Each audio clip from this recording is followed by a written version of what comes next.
Le doy un saludo muy especial de parte de mi esposo.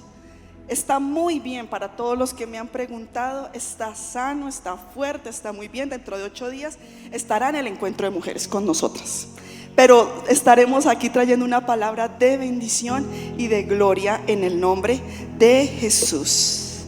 De parte de los apóstoles también le doy un saludo muy especial.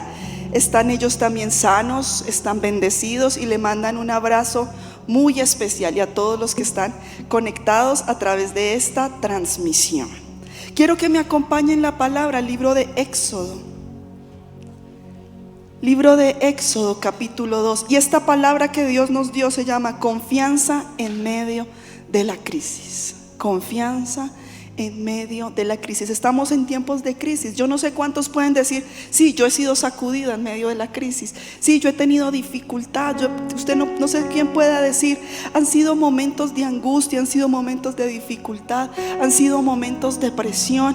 Pero lo que más queremos en este mes es que usted se aferre a la palabra y que crea que la palabra será suficiente para ayudarle en su debilidad. Amén. No me deje solo. Si usted está aquí, dígame amén. ¿Sabe que hace 8 días que prediqué, yo después salí y dije: ay, qué charra la iglesia? Parece que hubiera hablado con la cámara todo el tiempo. Pero usted está aquí, iglesia. Usted está aquí y usted está vivo. Y en usted hay fe, y en usted hay esperanza, y en usted está la presencia de Dios. En usted está la gloria. Entonces manifieste la gloria, porque la gloria en el Hijo de Dios tiene poder. Es diferente cuando no hay un ser vivo, pero usted como ser vivo, cuando se levanta, cuando cree, cuando determina, cuando decreta, en el mundo espiritual eso empieza a suceder. Si a causa usted está quieto, callado, es que yo soy así, patola, pues no va a conmover los aires. Ayer tuvimos una reunión con la alabanza, los medios, las danzas, todos en este lugar, y yo les explicaba: esto es un mover espiritual. Y en el momento en el que usted se mueve espiritualmente, se mueven los aires, espiritualmente se mueven los ámbitos en los que estamos. Por eso le invito a que usted sea el que crea, el que confiese, el que declare, el que predique. Por eso estamos en la situación que estamos como nación, porque se ha levantado una oleada, un ámbito de muerte sobre nuestra nación, un ámbito, una muerte de injusticia, y creemos que haciendo las cosas como se están haciendo vamos a encontrar respuesta. Por eso necesita la iglesia levantarse. La iglesia necesita creer, porque ¿sabe dónde está la respuesta? Le tengo una buena o una mala noticia, según lo quiera creer usted. Le tengo una buena o una mala noticia. La respuesta está en la iglesia. Yo le decía en la oración el jueves: podemos decir ya que el presidente renuncia, el presidente puede renunciar, podemos sacar a todos los senadores, porque todos son unos corruptos, todos se pueden ir, y toda la Cámara de Representantes que les bajen el sueldo al 5%, porque eso es justicia. ¿Usted cree de verdad que Colombia va a cambiar? Van a llegar otros con los mismos o peores principios que los que se fueron. La respuesta no está en cambiar, en quitar. La respuesta está en que la iglesia se levante. La respuesta está en que usted y yo creamos, en que usted y yo prediquemos, en que usted y yo le enseñemos la palabra de Dios a nuestros hijos, en que usted y yo creamos que la respuesta está en la oración, en el clamor, en la intercesión. De ahí vendrá la respuesta para Colombia.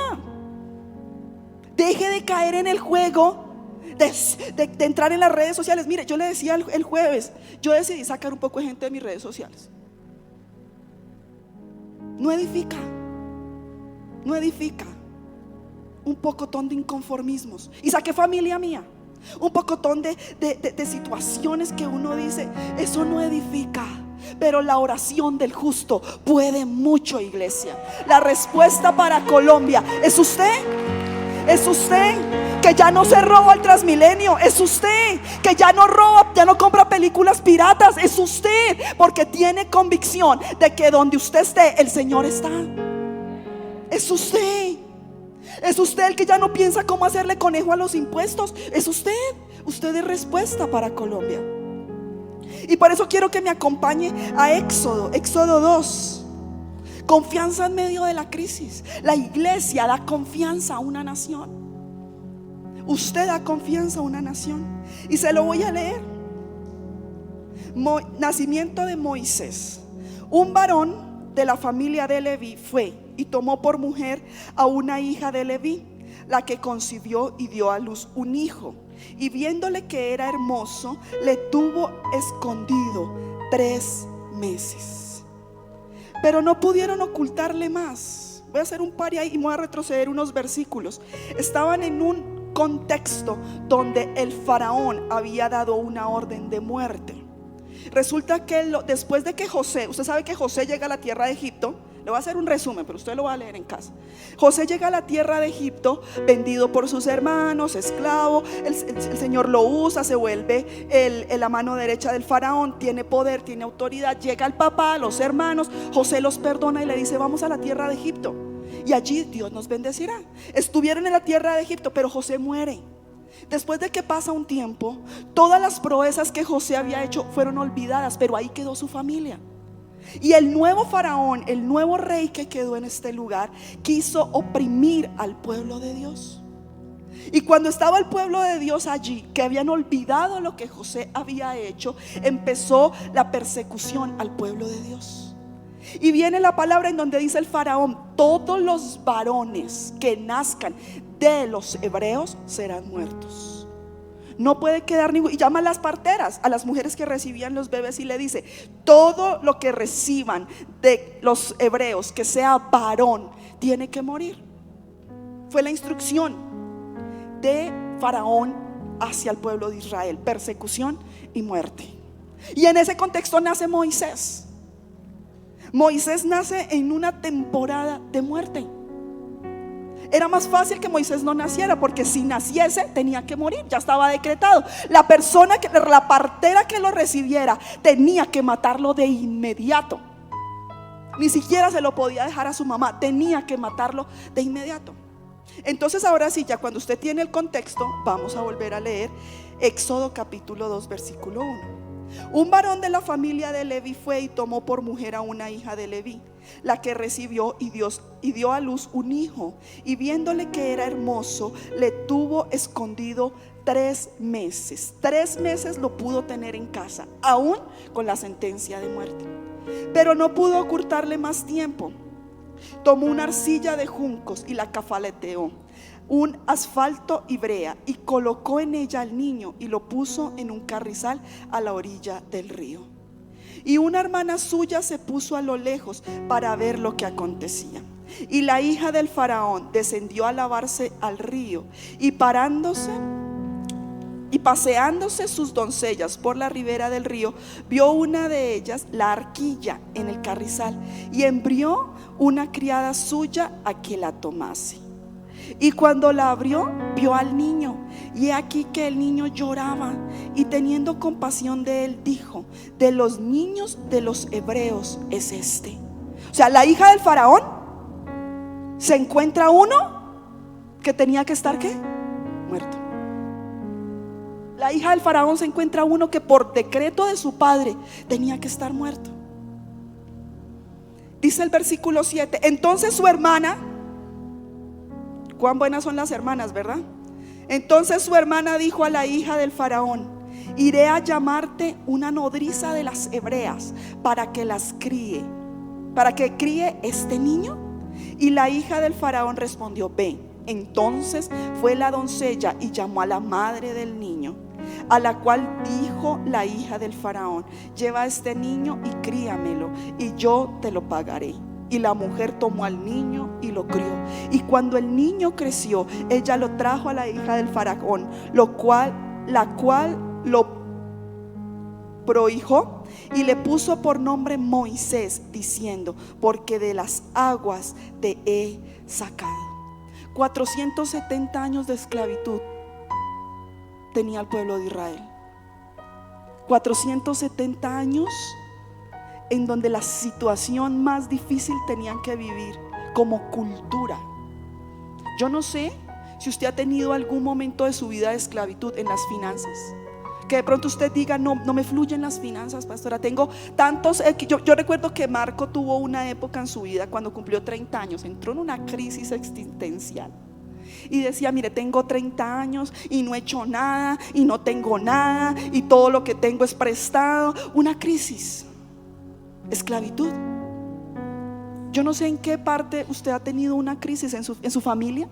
¿Es su familia la que de pronto es esclava? ¿Su matrimonio entró en periodos de esclavitud? Bueno, el pueblo de Israel llevaba 430 años de esclavitud, de escasez, de opresión.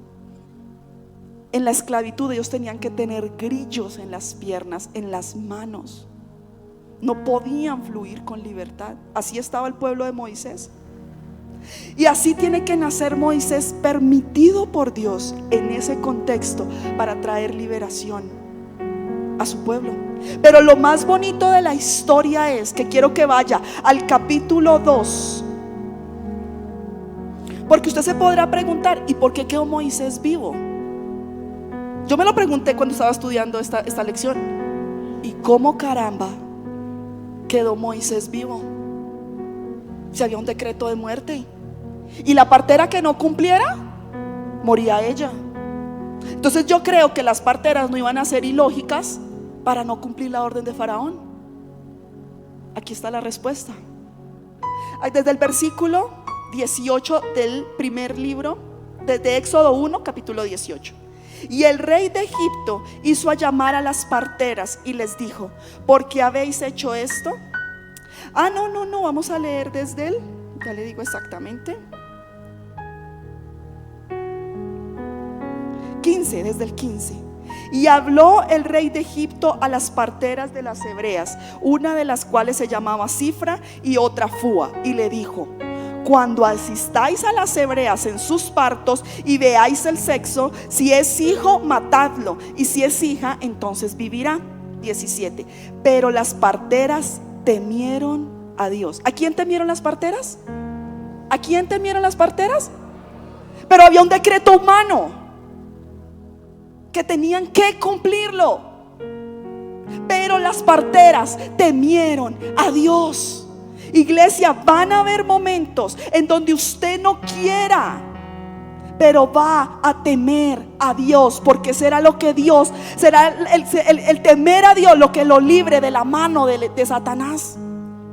El temor que usted tenga a Dios. Pero las parteras temieron a Dios y no hicieron como le mandó el rey Egipto, sino que preservaron la vida de los. ¿Por qué se salvó Moisés? Dígame. ¿Por qué?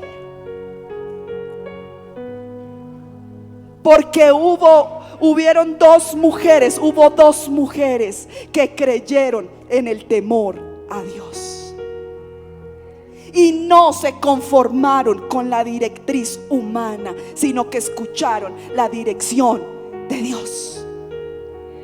¿Ve lo importante de su rol en la sociedad, iglesia?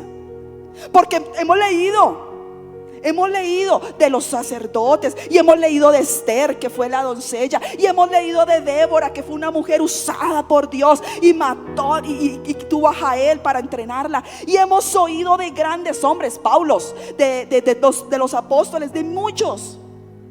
Dos parteras que aparentemente no eran visibles para nadie más, decidieron creer que el poder de Dios, el temor a Dios, era suficiente para salvar y guardar sus generaciones. El rol que usted ocupa en la sociedad, iglesia, es tan importante. El rol que usted ocupa en su familia es tan importante para que su familia esté arraigada a la presencia de Dios y haya confianza en Dios.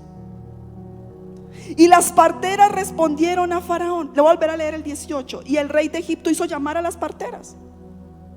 No, le voy a leer desde el 17. Pero las parteras temieron a Dios y no hicieron como le mandó el rey de Egipto, sino que preservaron la vida de los niños. Y el rey de Egipto hizo llamar a las parteras y les dijo: ¿por qué habéis hecho esto?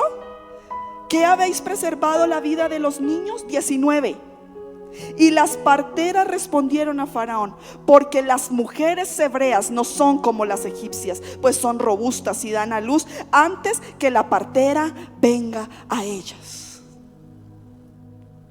La respuesta que Dios tenía para el contexto de Moisés era diferente al que humanamente estábamos viendo con los ojos.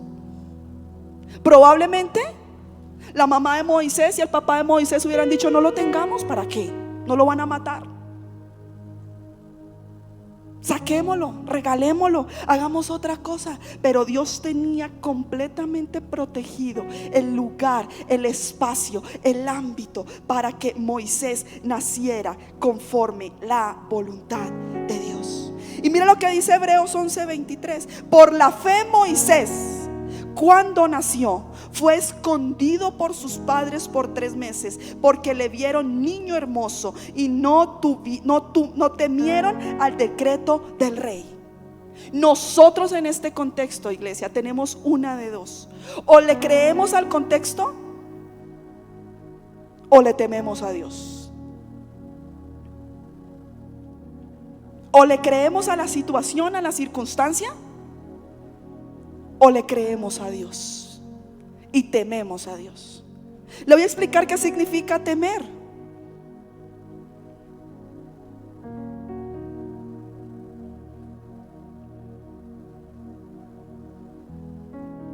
Temor a Dios, ser precavido, tener precaución, significa actuar con la reverencia resultante de un temor santo. Noé creó el arca con temor a Dios, porque era más fácil no hacerlo, pero él temió a la voz de Dios y asimismo se movió. Temor a Dios, profundo respeto, amar lo que Dios ama y aborrecer lo que Dios aborrece. Amar lo que Dios ama y aborrecer lo que Dios aborrece. Yo no sé si usted se ha puesto a pensar qué de su vida ama a Dios y qué de su vida aborrece Dios. Piénselo en un momentico. Piénselo, ¿qué ama a Dios y qué aborrece Dios de mi vida? Porque si tengo temor de Dios, si el temor de Dios me va a sacar de esta crisis, tengo que saber qué ama a Dios y qué aborrece Dios. Esa es una tarea que usted va a tener esta semana. De pronto la división, la disensión, la contienda, las malas palabras. El día de la Plaza de Bolívar, yo le pedí el favor a unas ministras que fuéramos a orar por la plaza, a derramar aceite y a derramar sal, y nos fuimos. Cuando yo volví al punto donde le dije: aquí nos volvemos a ver después de dar toda la vuelta, se me acercó un líder grande. Se me acercó, no le voy a decir el nombre, y echó un madrazo. Yo lo único que hice fue, porque es más alto que yo, y volví, cerré mis ojos y dije: Señor, ayúdanos. ¿De qué nos sirve derramar aceite? ¿De qué nos sirve derramar agua? ¿De qué nos sirve derramar sal? ¿De qué nos sirve si nosotros, los hijos de Dios, no tenemos temor a Dios? Cuando él me vio, él me dijo: perdón, pastora, se me salió. Pero la Biblia habla que de la abundancia del corazón habla la boca. Eso me deja ver a mí que en esa casa hay grosería. Eso me deja a mí a ver que en esa casa la presencia de Dios puede estar, pero a punto de desaparecer. Yo no pude abrir mi boca. De verdad que quedé de una pieza y se me había olvidado. Hasta ahorita me vuelvo a acordar. ¿Sabe por qué? Porque tenemos el temor a Dios en segundo plano. Tenemos el temor a Dios como segunda respuesta, como segundo actuar. Pero cuando Moisés nació en este contexto, ellos tuvieron temor de Dios. Y por eso Moisés pudo continuar, pudo tener vida, pudo tener salvación, pudo traer liberación, porque hubo temor de Dios. Recuerde, el temor de Dios es que yo ame lo que Dios ama y yo aborrezca lo que Dios aborrece. Y te voy a dar un principio. No me vayas a sacar de aquí corriendo ni no se vuelva a congregar, porque le voy a decir, este principio en la palabra está. El Señor es un Dios de autoridad. El que se subleva en contra de la autoridad está en contra de la palabra de Dios. No soy yo, es la palabra de Dios. Es que es injusto, pastora, es que están actuando mal. Sí, pero la palabra habla de autoridad. De autoridad. Entonces, cuando nosotros vemos que nuestras generaciones están levantándose en contra de la autoridad, déjeme decirle en dónde tuvimos el problema. En casa no hubo temor de Dios. Porque yo en casa enseño a mis hijos en que la autoridad se respeta. La autoridad no se lleva por encima porque a mí me parece o no me parece. ¿En dónde lo enseño? En casa. Y quiero que me abras allá el Salmo 8:2 y le voy a contar qué es lo que nos está pasando. Si me lo puedes poner en la palabra, qué es lo que nos está pasando como nación. De la boca de los niños y de los que maman fundaste la fortaleza. ¿Saben dónde se nos levantó la fortaleza? En donde descuidamos los que maman, porque ahí debían tener temor de Dios. A causa de tus enemigos, para hacer callar al enemigo y al vengativo. ¿Sabe cuándo vamos a cambiar como nación? Cuando el temor de Dios vuelva a estar en casa.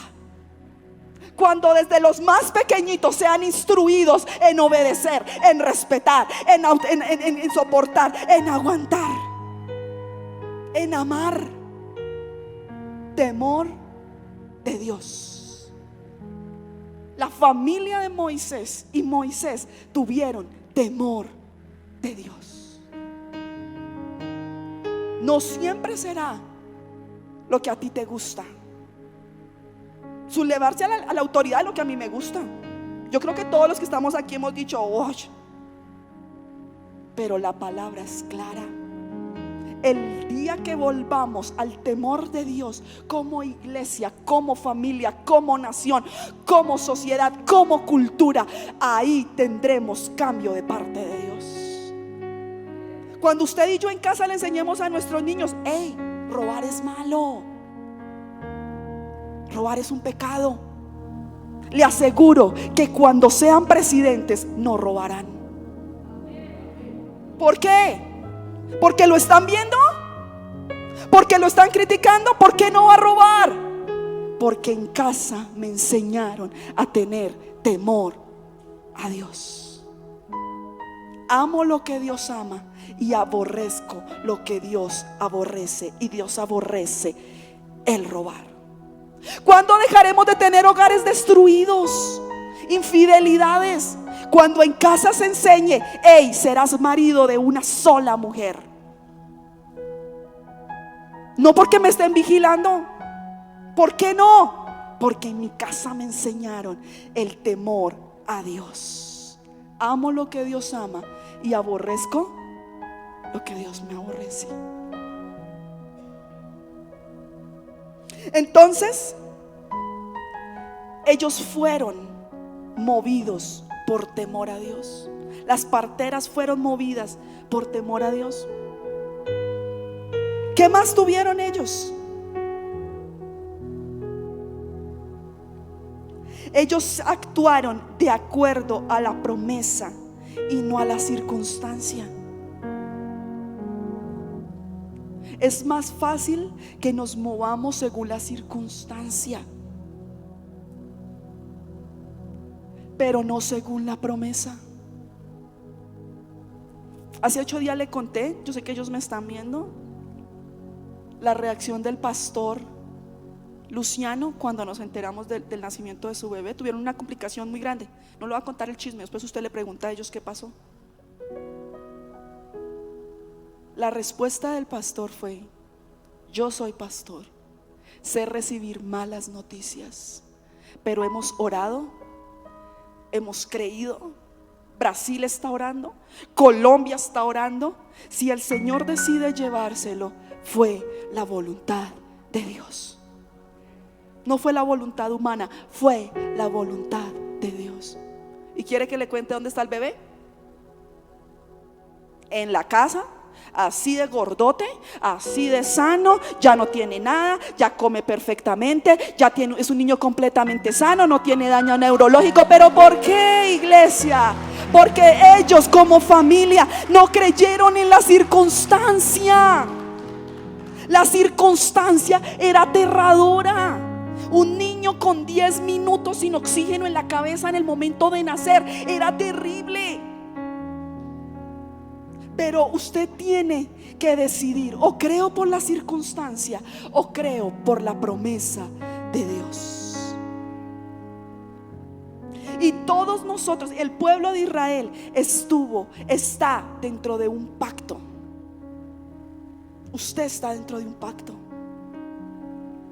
El Señor, en su inmensa misericordia, decidió dejarlo en un pacto, y el pueblo de Israel quedó dentro de un pacto.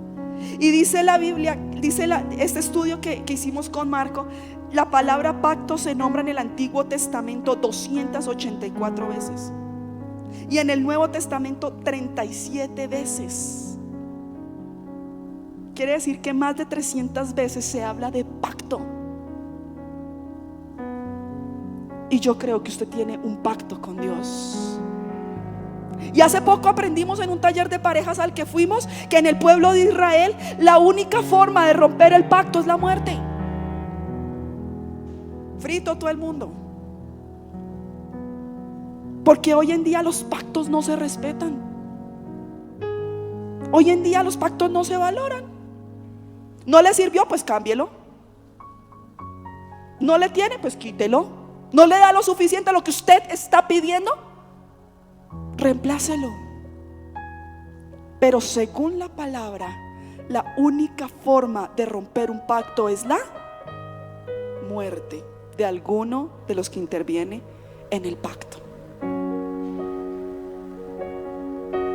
Dice Génesis 15:18: en aquel día hizo Jehová un pacto con Abraham, diciendo: a tu descendencia daré esta tierra, desde el río de Egipto hasta el río grande, el río Éufrates. Hizo el Señor un pacto con Abraham. Entró el pueblo de Israel en ese pacto.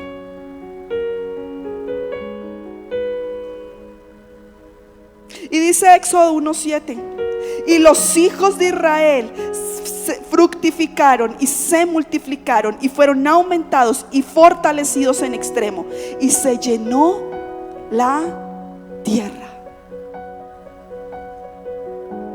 Se llenó la tierra en medio del decreto de muerte, porque había un pacto anterior. Y se lo estaba leyendo.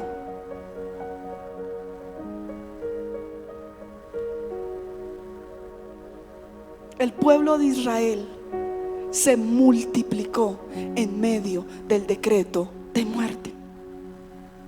En medio de la situación, circunstancia, crisis que usted pueda estar viviendo, si usted está en medio del pacto, si usted tiene temor de Dios, espere y crea en Dios, porque se multiplicará. Pero pelee por su bendición, arrebate su bendición, luche su bendición, lúchela, vaya más allá por su bendición, esfuércese un poquito más por su bendición. Pastor, es que a todo el mundo le llega, y a mí no me llega. Te falta un poquito más de esfuerzo para ver tu bendición, desacomodarte un poquitito de la situación cómoda en la que estás y creer que Dios hará. Usted se imagina la angustia en el tiempo en que las hebreas estaban, que todos sus hijos varones iban a morir. Yo me las imagino todas diciendo: que sea mujer, que sea mujer, que sea mujer, que sea mujer, que sea mujer, que sea mujer. Ellas no podían saber antes como nosotras que era solo en el momento del parto. Pero resulta que tuvieron el efecto contrario a lo que Faraón quería. Que Faraón quería muerte. ¿Y qué pasó en ellas? Hubo vida. Hubo vida. Y dice Éxodo 1:12, allá adelantico: pero cuanto más los oprimían, tanto más se multiplicaban y crecían, de manera que los egipcios temían a los hijos de Israel. ¿Sabes cuándo te va a temer Satanás? ¿Sabes cuándo? ¿Cuándo te va a temer Satanás? Cuando tengas evidencia de multiplicación. Cuando tengas evidencia de que estás dando fruto. Cuando tengas evidencia de que estás creciendo. Porque eso fue lo que trajo miedo a Faraón. Faraón tuvo miedo en el momento en el que vio y dijo: esta gente, donde siga creciendo, va a ser más poderosa que nosotros. Esta gente, donde siga creciendo, van a ser más poderosos que nosotros. ¿Sabe dónde nos tiene miedo Satanás? Porque Satanás sabe que donde la iglesia se empodere, que donde la iglesia crea el poder que tiene, nosotros los hijos de Dios nos vamos a levantar en contra de Satanás. Satanás sabe, iglesia, Satanás sabe que el día que usted le inculque a sus hijas en que el aborto no es voluntad de Dios, Satanás lo sabe. Que el tener hijos es bendición de Dios. Pero ¿dónde se enseñan los principios? En casa. Cuando sus hijos sepan, sus hijas sepan que tener hijos no es una maldición, sino que es un regalo de Dios, que usted instruyó en casa, Satanás sabrá que Colombia será bendecida. Pero como se nos volteó la arepa, se levantaron estas corrientes ideológicas, estas corrientes de muerte, estas corrientes de perversidad, y llegan nuestras niñas a casa: mamá, yo no voy a tener hijos. Y usted: uy, si es que la situación está muy dura.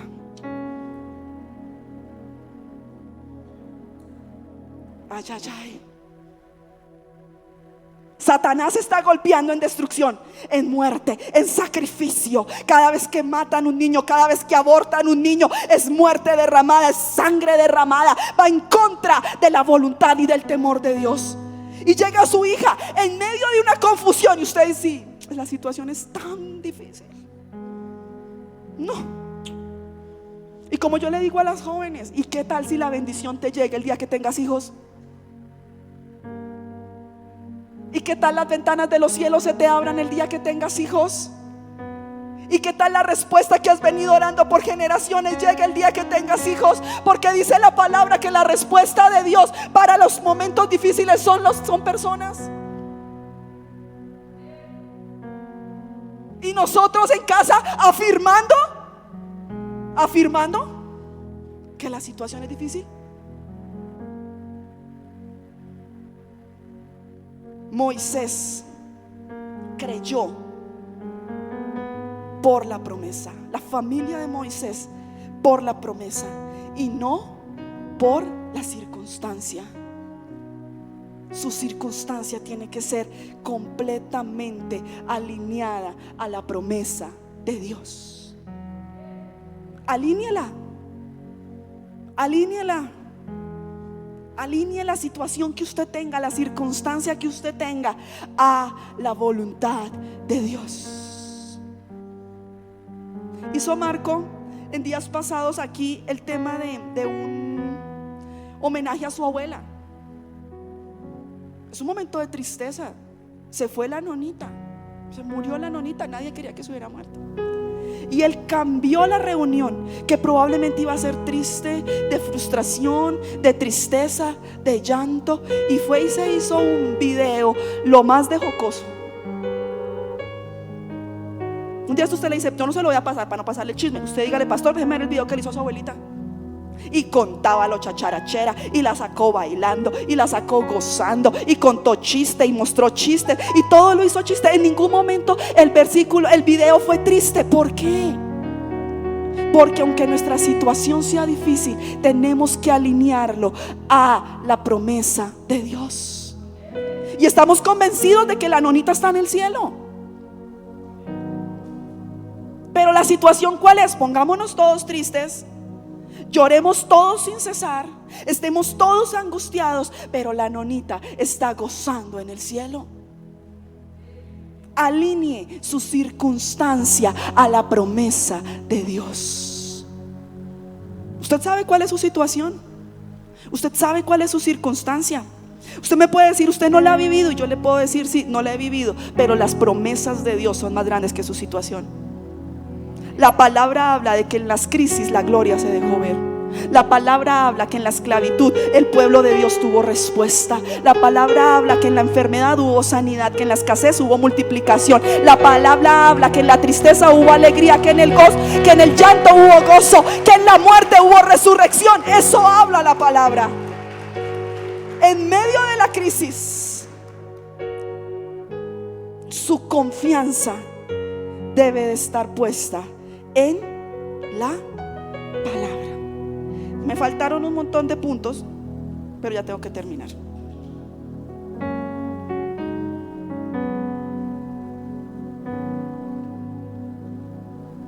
Muchos puntos. Solo le voy a decir Éxodo 31:3 habla: he puesto sabiduría en el ánimo de todo sabio de corazón, para que haga todo lo que te he mandado. En medio de la crisis, Dios traerá sobre tu vida una creatividad para reinventarse.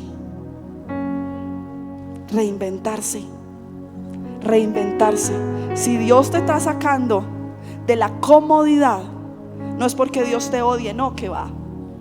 Si Dios te odiara, no te hubiera dado su vida por ti y por mí. Es porque te está desacomodando para que en la incomodidad seas tú quien se reinvente.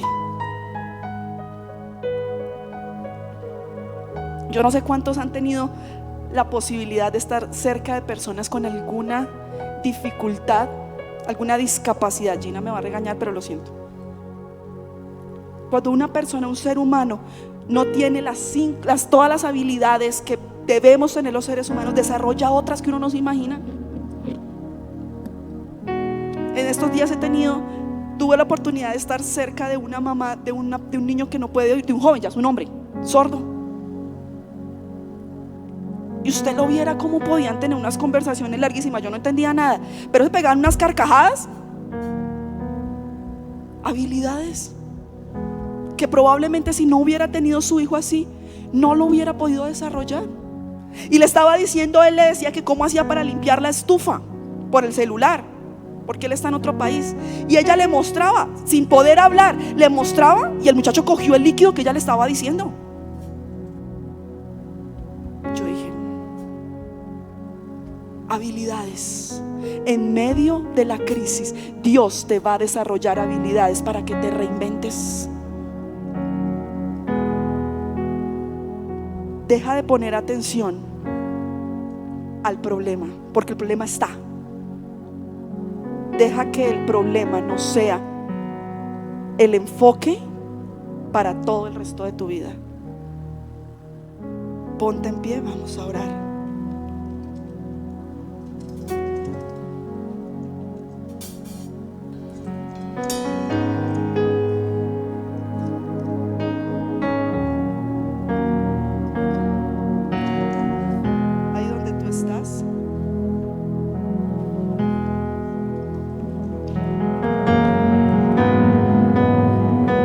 Empieza a declarar la presencia de Dios. Empieza a declarar la presencia de Dios.